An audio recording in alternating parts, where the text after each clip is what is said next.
Good evening. The observant amongst you may have noticed I've got a plaster on my finger.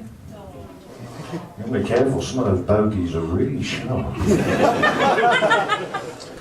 I'm a bit concerned about my neighbour, old lady. Very infirm apparently. She walks around with a stoop like this. I don't know if she's looking for someone on the floor or she's got a bad back, but I'm very concerned about her. I haven't seen her for a long time. I haven't seen anybody go around her house to see if she's okay or anything like that. But her age is that tall, she really ought to go and cut the damn thing, to be honest. I don't know if you know, but there's been a series of murders in the town lately. Police finding bodies lying all over the place. Took them ages to identify the victims. They couldn't even identify the victims through dental records. They weren't horrendously mutilated, it's just that none of them ever went to the dentist. So what I'm saying is, go to the dentist. Otherwise, after you're dead, the police will be around your house, booking you, posthumously obviously, for wasting their time investigating your murder. Or what you could do for a laugh is, before you get murdered, if you think you're going to get murdered, break into your dentist, falsify your dental records, and then if you get murdered, the police will take a long time working out who you were, and you may get a Channel 4 documentary made about it. Just a thought.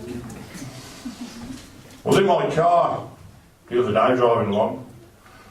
My mate Pete's in there with me, and we going along, and there was a bit of a tight gap in front of us. Some clown had parked his car in the way, but the car in front of me went through this gap.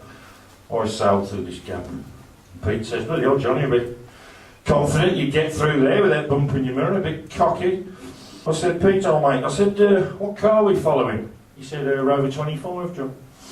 I said, yeah, what car are we in, mate? He said, Rover 25. I said, yeah, they didn't make it a bigger one.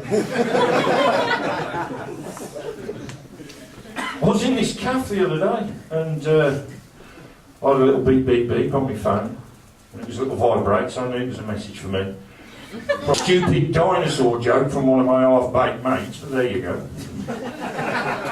And I thought I'll get that later. This woman in the cafe gets her phone out, has a look. Not for me, she says. Is that yours? Is that yours? Is that yours? She's asking everyone in the cafe if it was their text message.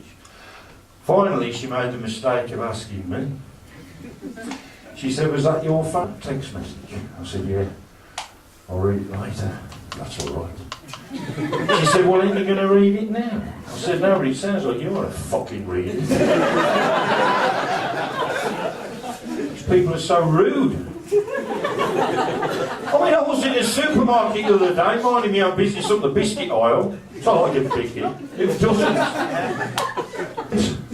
There's a little boy there with his mother, and he's mithering his mum for sweeties. Oh. Mummy, mummy, mummy, I want some sweeties, I want some sweeties. And she's like, you're not having any sweeties, you've been a naughty boy. Stop asking for sweeties, you're getting on me wick. And it's went on and on and on. It was starting to get on my nerves. But I'm an helpful bloke, as you can probably tell. So I thought, right, I'm going to go over and intervene, because I hate to see these sort of situations. So I said, excuse me, look, do you mind if I have a word with the young man, see if I can sort him out? She goes, yeah, knock yourself out. Right, let's come here. I said, you really got to stop bothering your mum for sweets. It's getting on the nerves. But if you keep it up, eventually you'll get some. And she went, you bastard! What are you trying to do? Telling my lad to keep bothering me for sweeties. I said, I'm trying to do your lad a favour, love. If you'd only just chill down and just think about it a minute. She went, just get out of it, you're not... Who are you anyway? I said, my name's John. I thought, I'm in here, lads. She's asking me now, my phone number's next. She goes, you can bugger off. I said, look, I'm trying to teach you a valuable lesson. Persistence. If at first you don't succeed, try and try again. And she took my advice to heart. She knocked me on the back of the head with a 4th packet of fig rolls.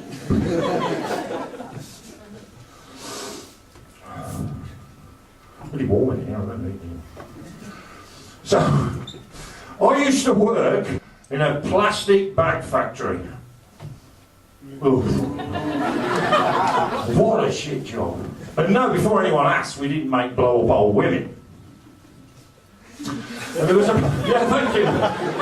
Someone's awake. So, okay, so there's a guy there, his name was Bob, and he swore ever such a lot, we called him Sweary Bob. And he came up to me the one day, he said, John, have you been in the canteen yet? I said, yeah, I've been in the canteen. Well, he said, some idiot, I don't know who it is, has got a kid's lunchbox with cartoon characters all over it, and left it in the canteen. What a twat! I said, yeah, and lots of blokes take kids' lunchboxes. It's a bit of a thing with blokes, I don't know if other blokes do, but you know. I've seen it quite often. And he said, well, I've got a felt tip pen and drawn cocks all over it. I said, I've even drawn one with a big on. I said, Bob, you're an idiot. You ought to really stop doing things like that. He said, lunchtime, when we go, we'll sit down and see who picks that lunchbox up. So, okay then. So we went in lunchtime, and he goes, come on, sit over here. He goes, no, Bob, I'm going to go and pick my lunchbox up. You're drawing knobs all over. And he went, oh, shit, I'm ever so sorry, John. I'll rub them off. I said, don't rub them, Bob, you'll make them bigger. So, I work at a different place now, and there's a guy there, he's taken to writing his name on lots of the tools at work. You pick up an hammer, it's got Frank written on it. You pick up a spade, it's got Frank written on it. Frank. I'm sick of this. He thinks he owns the place. They're the company's tools, they're not his tools. You've got to get up pretty early in the morning to catch me out. I'm changing my next week to Stanley. But the gaffer, bless him, the gaffer, he says business is doing well, he's taking on an extra guy next week because we're doing so well. I think he's from Poland or something. I think, what's his name now? Chrome Vanadium or something. So he starts next week. But, come on, wake up for crying out loud. We're taking on this joke. So here we go. So, come on, rock and roll! So anyway, I haven't had sex for a while, obviously. So I went to see a hooker, bollocks to it, I thought, yeah. So, she's fiddling around down there trying to get inside. I'm like, no, way around, no. Not like that. You've got to pretend you're around this side. No, it's slower than that. Not that slow, come on. Here, let me show you, like, eventually she slapped me under. I pity she didn't hit me, no, that might have been exciting. But she slapped me under, I said, piss off. I'm a professional, she said. I've seen hundreds of blokes and played with hundreds of Hamptons. Get your kit on and fuck off. I've had your money, so you can fuck off. So I got dressed. I thought, what a wanker. But before she'd fucked me off, I had me knob between her boobs and I got my phone out. I took a picture. I thought, show that Gaz later, Gaz will like that cunt. And the mates, like, you know, blokes, we do this thing all the time, ladies, all right. Quick in looking, take a picture. So I'm down the pub with Gaz a bit later on, I see our Gaz, a couple load of that, I said, hooker I was with you, and I said, that mate, he went, fuck you know, mate, she's got a big pair of tits. I said, no, that's because my knob's small. Pathetic, isn't it? So fiasco. Cheers, Pete. Different Pete, by the way, the guy in the car earlier, in case you're thinking, oh, different Pete, wasn't he? So after that fiasco with the lady, I know I'm watching an adult movie, so I'm flicking through the channels, found an adult movie, and there's a young lady on there, and a lorry driver, I think. And but I hate watching them sort of adult movies. I watch a film with just a girl in it, you know, because, you know, I don't want to see big fat hairy bottomed men. And there's nothing worse than watching a porno film like this. Trying to block the bloke out. Stop fucking moving.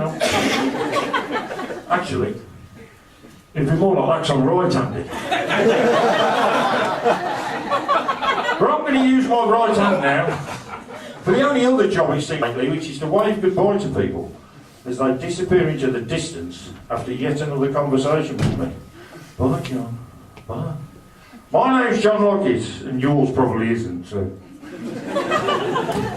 Bye!